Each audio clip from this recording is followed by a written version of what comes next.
na introdução, a gente sabe que a ansiedade, ela muitas vezes é só, claro que eu não sou médica para dizer, mas a gente sabe, ela é como se fosse uma porta para outras doenças, né? Muitas vezes a depressão ela é antecedida pela ansiedade, né? E nós temos visto um crescimento de casos, principalmente pós-pandemia, né? Em que as pessoas passaram por essa situação de medo, situações atípicas. A gente vê até em outras áreas, né, que não só a previdenciária, até na área da família, que até mesmo o índice de divórcios cresceu em virtude da pandemia, enfim, que causou todo esse transtorno, né, que a gente sabe, né, estamos aqui, sobrevivemos, né, e ficaram algumas sequelas de ansiedade, depressão em si. Inclusive, a Organização Mundial da Saúde diz que em 2030 a depressão vai ser a maior doença incapacitante do mundo, né? Quando a gente diz incapacitante, a pessoa fala, nossa, mas é uma pessoa incapacitada, como se fosse para todos os atos da vida civil? Não, incapacidade para o trabalho. Então, em 2030, estima-se que tenha tantas pessoas com depressão que mais pessoas vão estar afastadas do trabalho por depressão do que por problemas de coluna ou por câncer, que são doenças que têm uma grande quantidade de pessoas no mundo, né? Então, na verdade, sim, tem cobertura. Em 2 minutos eu vou resumir a Previdência Social, porque a gente encontra ainda essa dúvida nas pessoas. As pessoas acham, é um órgão público, todas as vezes que eu precisar do INSS, eu vou lá e peço um benefício. Mas, na verdade, o INSS é um órgão, Instituto Nacional do Seguro Social, é um seguro social. E como no contrato de seguro, as pessoas precisam estar seguradas, precisam pagar o INSS, né? Algumas pessoas são obrigadas a pagar. Por exemplo, trabalham registradas, a empresa já retém ali na fonte. Outras pessoas não. Olha, eu sou autônomo, ela tem que optar em pagar o INSS para ter esse direito. Uma vez que a pessoa paga regularmente e é segurada, sim, se ela tiver qualquer tipo de problema, qualquer tipo de transtorno, como ansiedade, depressão, ela pode sim requerer um benefício, né? Eu digo o âmbito do INSS, mas existem outras previdências, né? Como dos servidores públicos, né? Mas pode sim pleitear, desde que tenha essa condição de segurado, esteja pagando efetivamente o INSS e que tenha a comprovação, né, com relatórios médicos de que tem essa doença, né? É uma doença até que muitas vezes até é difícil de ser comprovada, porque tem pessoas que estão passando por transtornos, por síndromes, né? E você olha para a pessoa e às vezes nem percebe, a pessoa parece até bem, mas dentro da alma da pessoa, a pessoa passa por sofrimentos, toma medicação. Então, é um assunto muito sério, mas a pessoa devidamente assistida por um psiquiatra, por um médico, e tem um laudo, né, ela pode sim requerer no INSS, ou procurar também um advogado previdenciário que pode orientar da melhor forma para se conseguir esse benefício. Nossa, que interessante. Olha, a importância desse dado, né? O aumento muito expressivo, então o que a gente tem que fazer é se cuidar, né? Cuidar da nossa mente, da nossa saúde, para que isso não aconteça, né? Inclusive, sobre a depressão, eu tive depressão em 2009, né? Inclusive, eu fiquei 2 anos com depressão. Até pensar em suicídio, eu pensei. É grave, né? É muito importante. E como a doutora Cassiana falou, né? É uma doença que, assim, às vezes você olha para a pessoa, você acha que por fora ela está bem, mas por dentro, na alma, né? No interior dela, às vezes não sabe. Às vezes nem a família. Sim. Que nem a minha família não sabia, não tinha esse conhecimento. E ela só, assim, foi só ter conhecimento porque eu não queria levantar, não queria sair da cama, queria ficar deitada o dia inteiro, não tinha ânimo para nada. Né? Isso em 2009, muitos antes da pandemia. A gente nem imaginava que a gente ia passar por isso, né? Sim. Então, obrigada, doutora, por trazer essa informação. E, gente, é importante, né, cuidarmos da nossa saúde, principalmente da nossa saúde mental. Sim. E alguma coisa mais, assim, para complementar? Ou vocês estão de acordo com o que a Doutora Cassiana trouxe aqui. Colocação perfeita dela. Perfeito. Eu só vou reforçar a importância, porque assim, muitas pessoas não só não conhecem o Instituto Nacional, o INSS, não conhecem os seus direitos, como também não têm a informação sobre isso, como você disse. As pessoas, elas pensam que isso é só para determinados casos ou para algumas pessoas.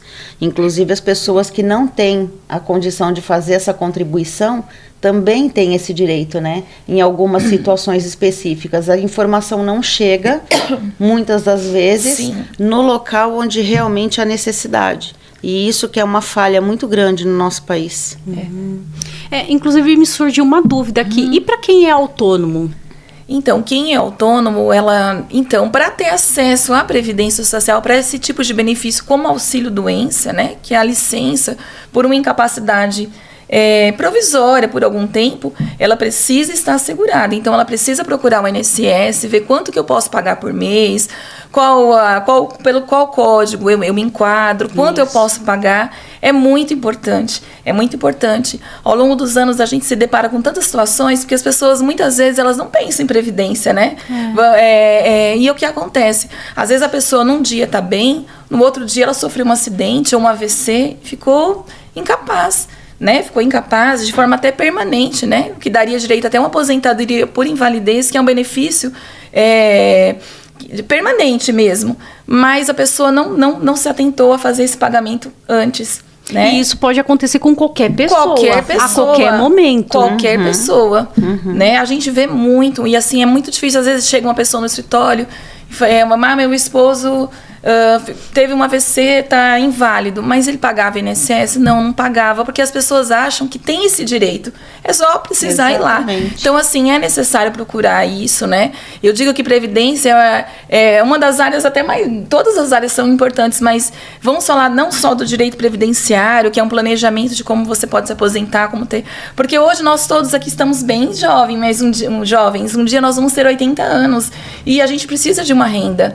Às vezes a pessoa fala, mas eu tenho muitos bens, mas eu conheço pessoas que têm milhões em bens, mas não tem uma renda de 1 ou 2 ou 3 salários mínimos, né? Que é necessário ali para sobreviver. Um mínimo, né? Então é muito importante pensar em previdência, né? E ter essa condição de segurado, não só para no futuro numa aposentadoria, mas num caso de invalidez, né?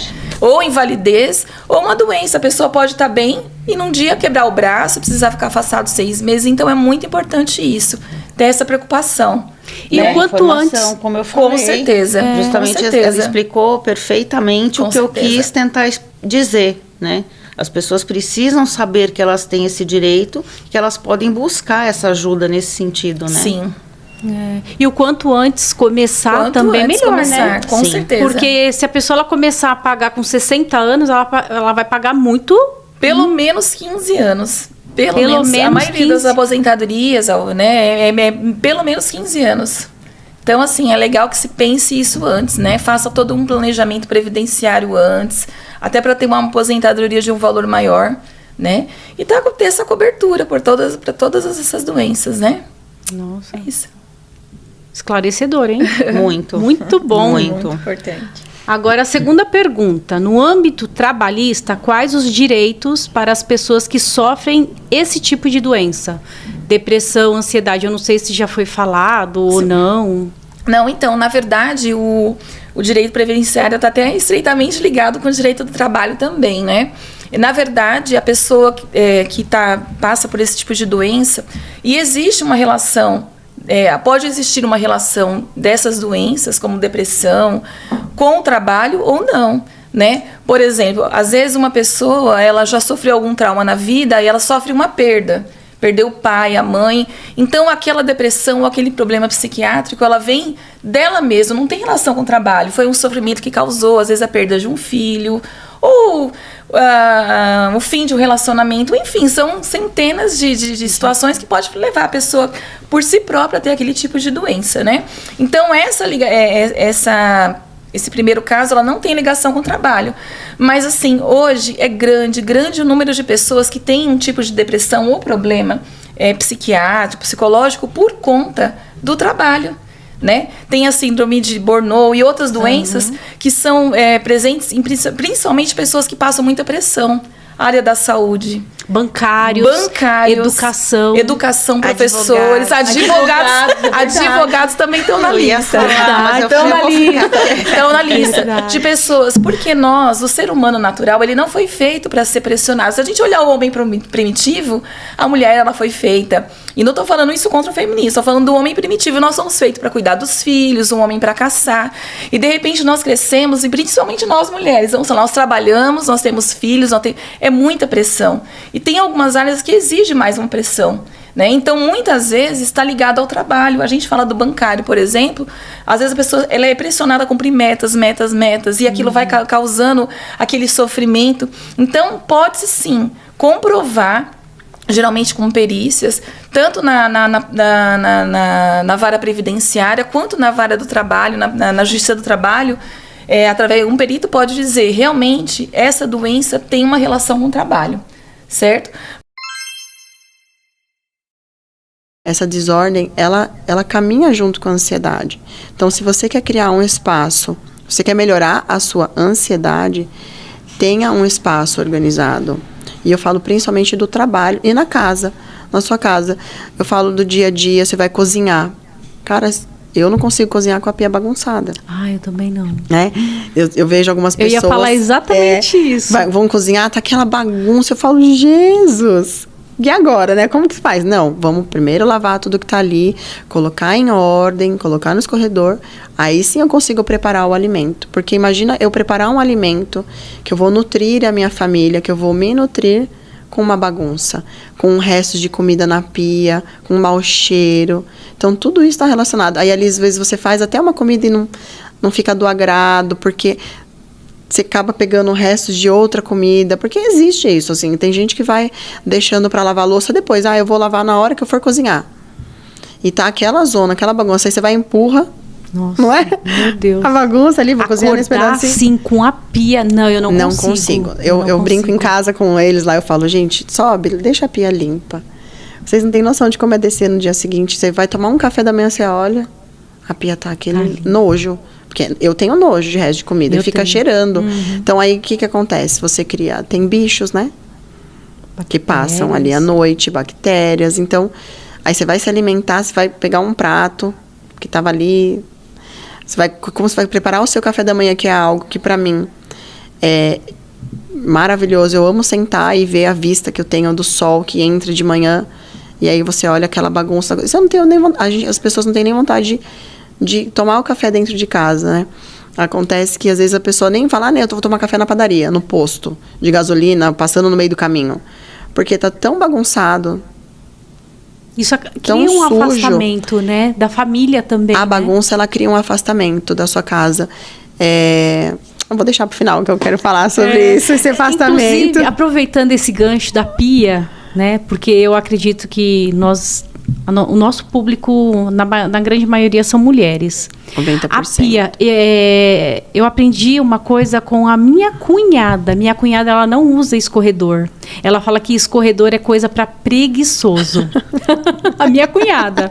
Boa. Depois que ela falou isso para minha mãe... Eu tô casada há 14 anos, mas eu tô com meu marido praticamente quase 30 anos.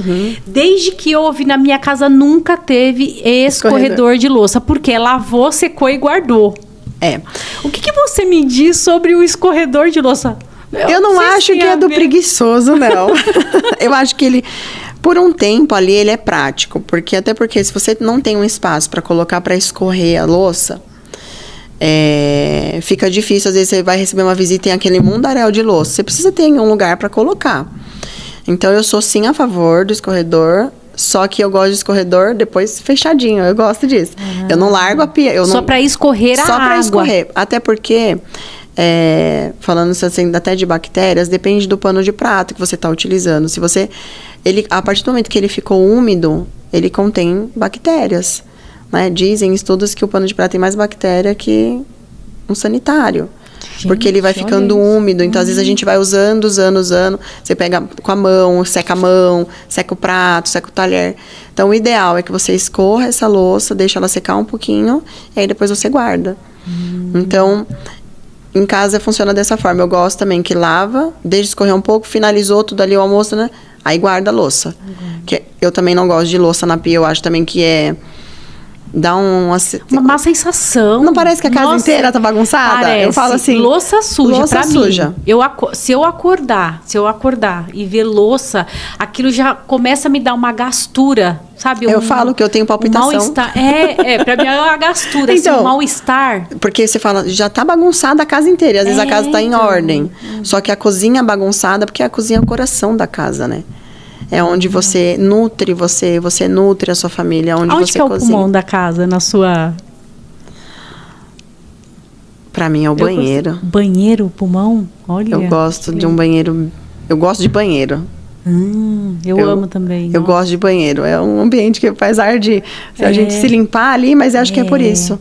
Eu gosto de banheiro muito organizado. Eu gosto de plantas no banheiro. Plantas no banheiro? Eu gosto. Meu banheiro é cheio de planta. Que legal. É cheio de planta. E é um ambiente úmido também, né? Favorece. Úmido, favorece. Né? Favorece. Tem muitas plantas que gostam de banheiro, né? Do ambiente úmido.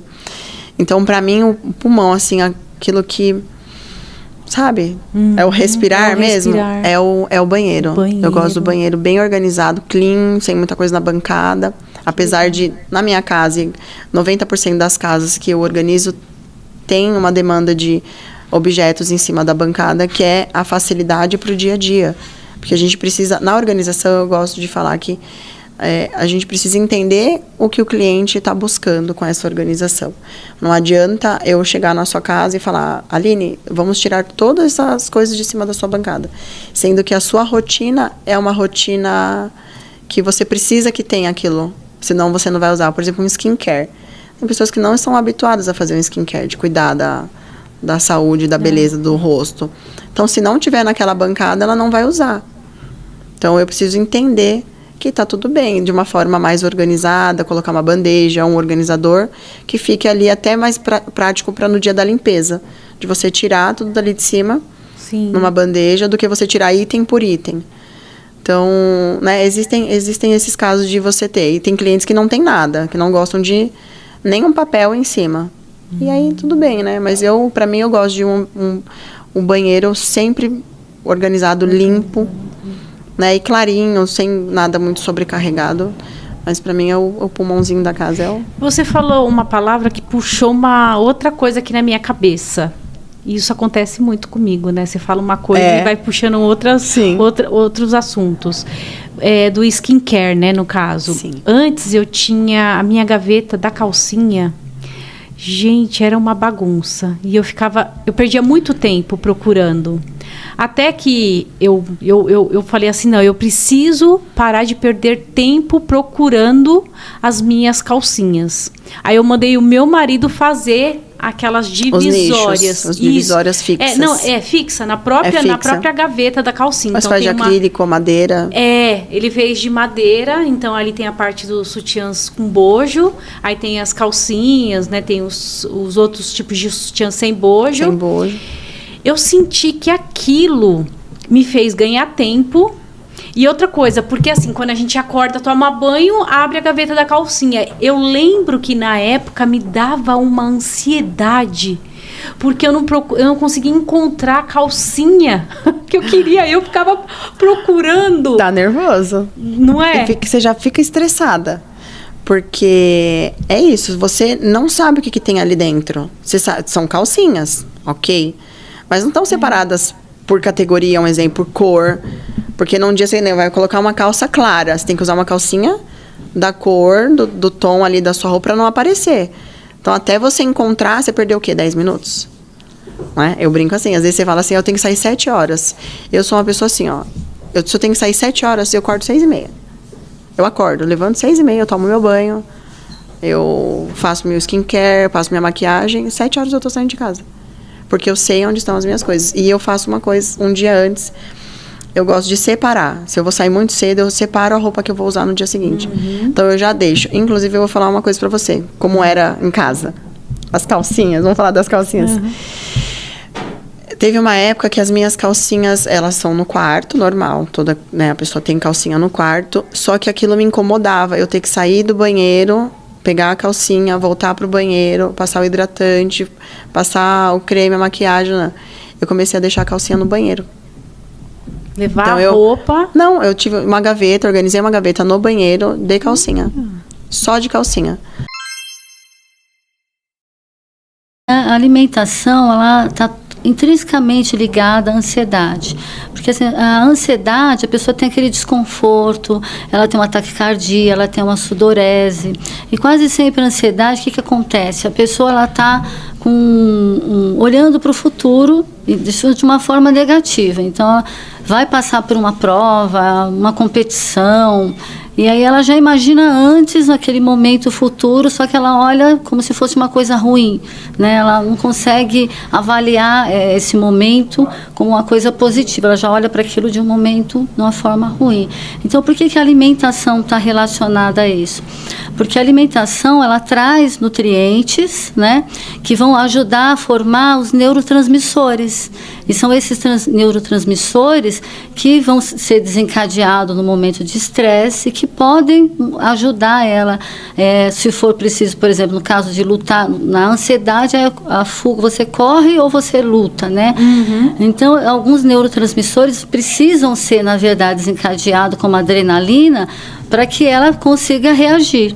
Só que se você não tiver uma alimentação adequada, né, certinha, com todos os nutrientes, principalmente alguns que a gente vai falar que são os mais importantes, essa ausência não vai permitir que você tenha uma reação adequada ou consiga equilibrar.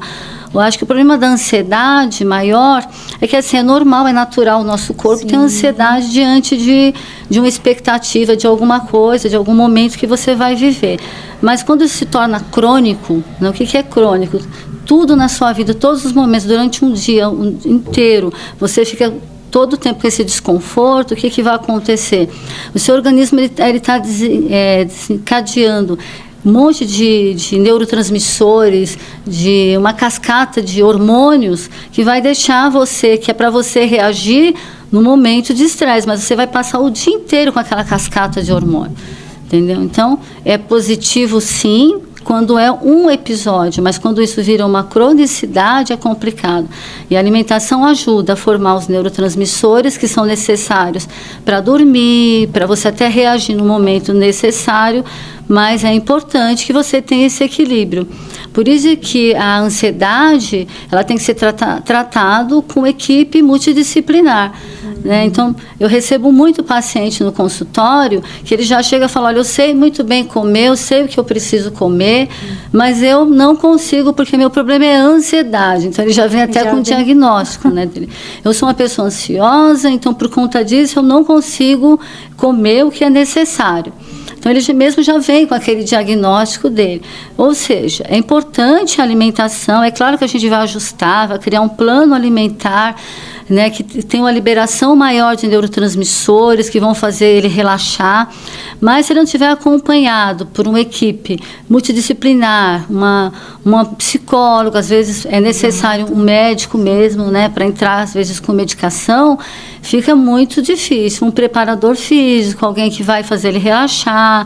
A gente vai falar mais para frente dessas possibilidades, mas sim. Só me fala uma coisa, existe algum alimento específico? A pessoa ela já está ali no estado de ansiedade. Existe algum alimento que pode aumentar esse nível de ansiedade ou não? Não, existem alimentos que, sim, alimentos que podem piorar o nível de ansiedade e que são mais estimulantes. Então, tipo a cafeína, né? Alguns alimentos vão estimular você a ficar mais estressado. Então, certeza. O café seria um que... Eu, por exemplo, eu tomava uma xícara gigante de café logo que eu acordava. Sim. E eu percebia que o café me deixava mais acelerada. Perfeito. Aí eu diminuí. Hoje eu tomo isso aqui de café. Perfeito. Né? Exatamente. O café, tem algumas pessoas que me relatam, tá? Então você veja como a individualidade de cada paciente, né? De cada pessoa é importante avaliar. Tem pessoas que me relatam que o café relaxa. É assim, é raríssimo. Se eu tomar café, ao contrário, eu tomo café para dormir. Mas é preciso avaliar a qualidade desse sono, né? Se é um sono que prolonga pela noite inteira, se ela tem um sono partido, se é aquele sono profundo. Mas as pessoas falam, eu tomo café para dormir, mas é bem raro. Na verdade, o café, como ele é um estimulante, a gente orienta as pessoas a tomar café até umas 4 horas da tarde, 16 horas. Depois desse horário não tomar, porque às vezes ele tem um efeito prolongado, inclusive. E a pessoa não consegue dormir à noite. Então, ele realmente é um fator que estressa, entendeu? Então, se a pessoa lá já está num nível de ansiedade, isso, se ela tomar, pode piorar, pode agravar. Agrava com certeza, né? Pode agravar bastante. Né, chá verde entra também? O chá verde, sim, ele tem alguns fatores bem positivos aí, mas para algumas pessoas ele pode alterar a pressão, pode causar um pouco de taquicardia. Então, por isso que, novamente, é individual. Você tem que avaliar cada paciente, cada como que o nutriente em si, qualquer que seja ele, vai reagir dentro do seu organismo. Perfeito. Maravilha, Sol.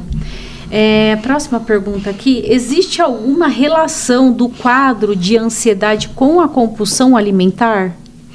Sim, porque o que acontece na compulsão alimentar, a pessoa está ansiosa, né? A pessoa está ansiosa, com aquele desconforto que eu acabei de falar, taquicardia, sudorese, daquela dor muscular, tem até crise de ATM, né? Porque você trava inteiro, né? Bruxismo, né? O bruxismo, perfeito. Você tem o bruxismo. Não só quando você está dormindo durante o dia, você está tão ansioso, tão preocupado e gerando tanta ansiedade, lembrando, pensando tanto num futuro ruim, que você trava inteiro. O que acontece? Você tenta compensar. Tem gente que compensa, por exemplo, roendo unha, arrancando os cabelos, mordendo a tampa da caneta, e algumas pessoas tentam compensar, tentar aliviar essa sensação, esse desconforto através da alimentação. Só que o nosso cérebro, ele entende que quando a gente está num perigo, né, isso vem desde a época lá das cavernas, quando a gente está no perigo, todo o nosso organismo ele se mobiliza para você lutar ou fugir. Então, ele mobiliza toda a parte muscular, todo o nosso coração bate mais forte para que você se prepare para aquele momento. O que acontece? Lá atrás, a gente criou uma memória dos alimentos calóricos que te dão energia. Então, os açúcares, a gordura, são os alimentos que vão te dar aquela energia rápida que você precisa para reagir. Então, a pessoa que está com ansiedade, com relação à alimentação, ela vai buscar primeiro os alimentos calóricos. Então, o cérebro dela vai lá na memória, vai para o açúcar, vai para a gordura, que vai te dar aquela caloria rápida, né?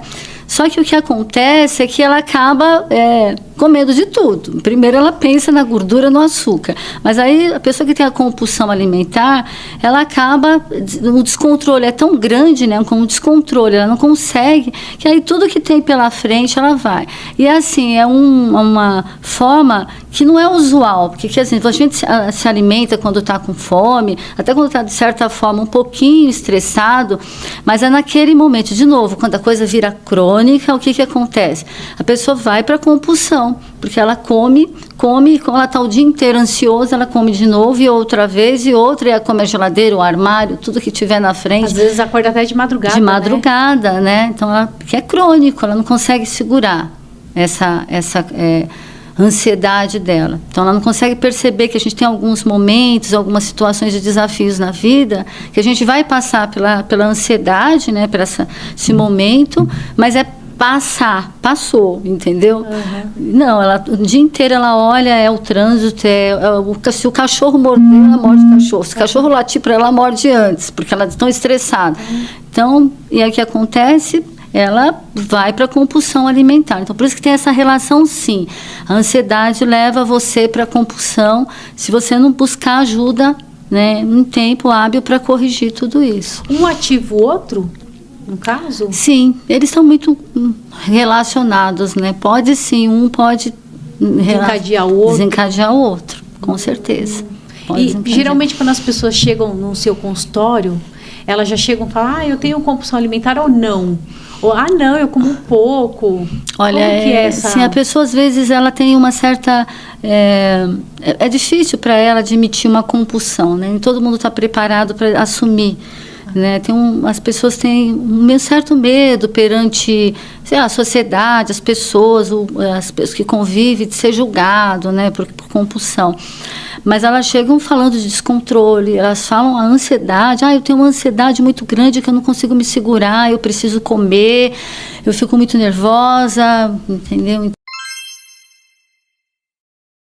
A tecnologia está aí, esse cara ele é rico em conteúdo, mas ele está com um corpo emocional frágil, porque ele não compreende os tempos da espera, da frustração, daquilo que é para mim, para o meu avô, para ele, para o filho dele e para os filhos dos filhos dos filhos dele, que nós somos seres humanos que precisam lidar com as suas frustrações, com as suas delícias, seres humanos que precisam lidar com a solidão e o ócio. Veja, a minha filha tem 14 anos e se ela vai lavar a louça, ela põe o vídeo na frente. Não, lava a louça olhando a louça, porque isso vai te dar uma angústia, que é a angústia do tédio, e a gente não suporta mais o vazio. Então, assim, o problema nós temos uma crise existencial de vazio que tem conduzido ao suicídio, até para introduzir suicídio, jovem e Setembro Amarelo. Não é porque, nós temos um vazio. Não, querido, o vazio é da nossa humanidade.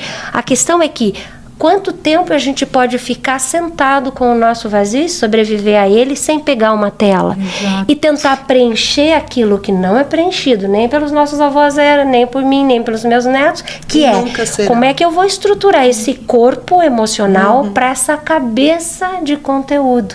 Esse é o grande desafio, eu morro de compaixão. Tem uma cabeça conteudista, nós temos adolescentes de 12 anos que conversam, sabe, em termos de conteúdo, uau!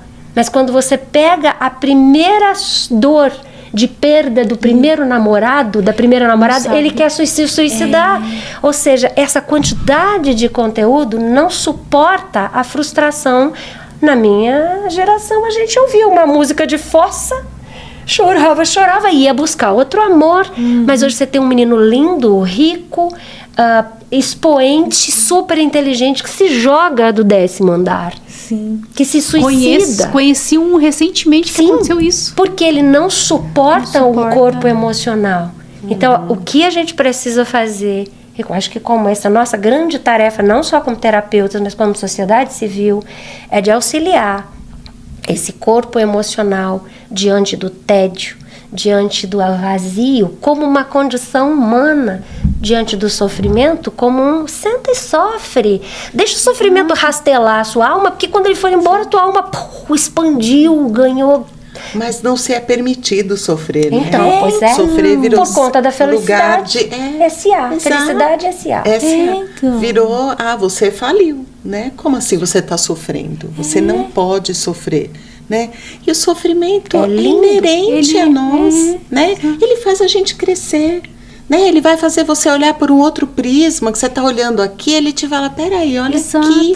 Olha, não tinha olhado por aqui. Você ainda falou agora há pouco. Na época eu tinha uma visão tão dolorida, limitada. Hoje eu não sofreria daquele jeito. Mas o que te fez mudar? Nossa. Exatamente, você ter passado por isso. Então viver é isso, gente. Viver é se prestar a estar no mundo. Estar no mundo é com todas as mazelas e as alegrias de estar aqui também.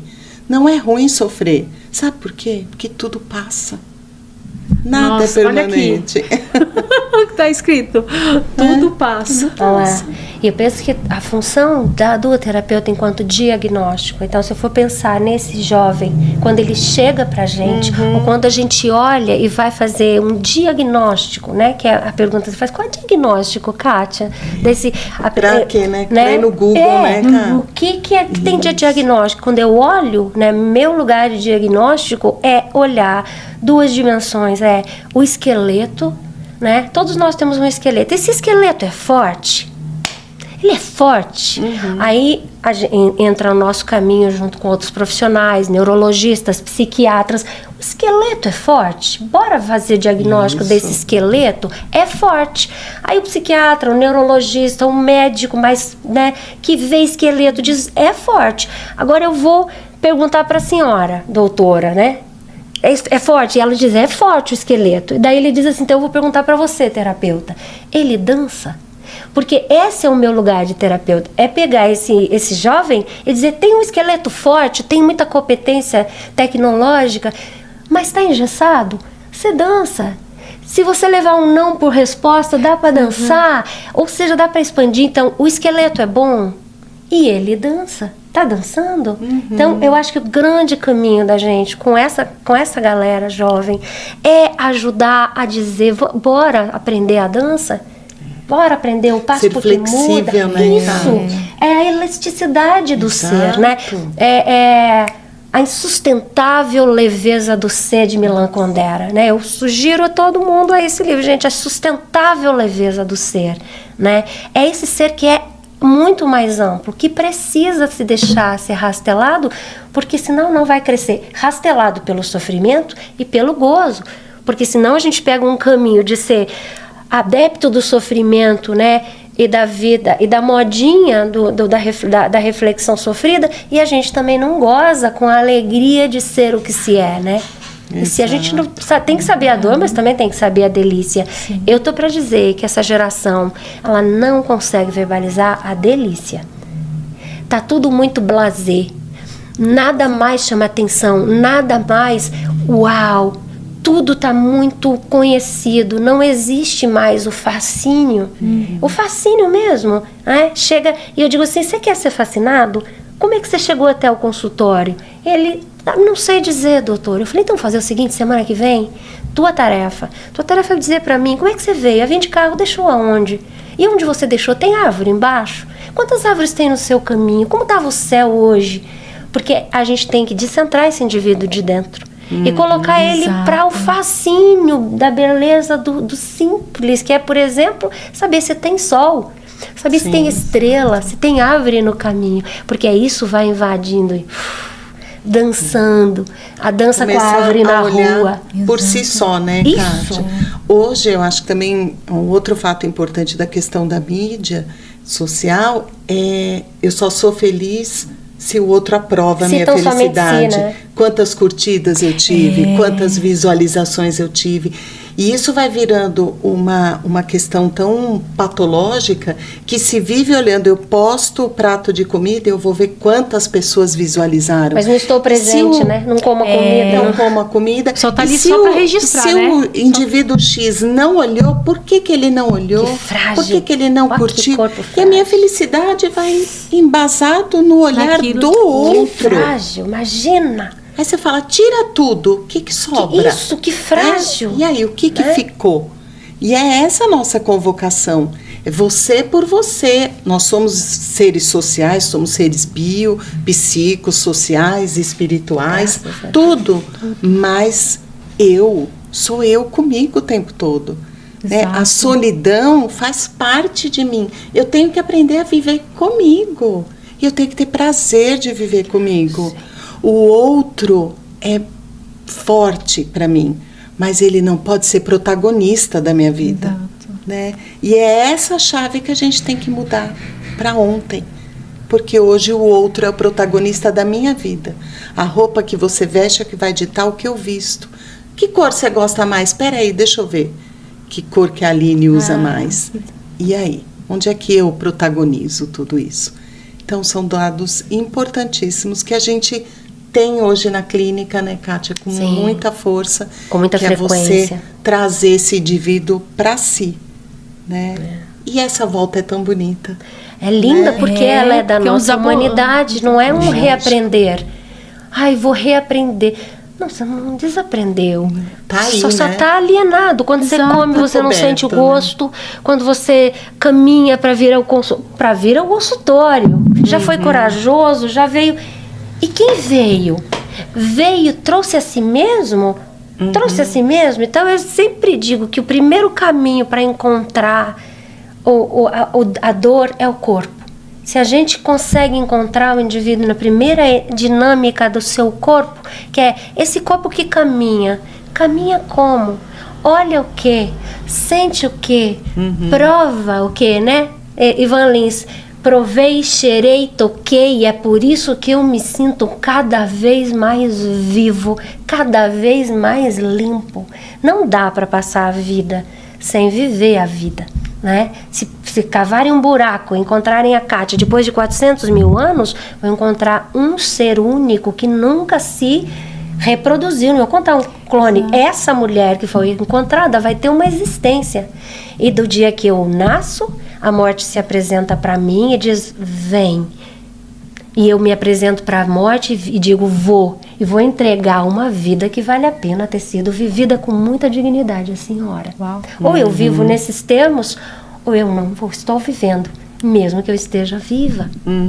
Percebe? Total. Não é lindo? Nossa, fiquei arrepiada.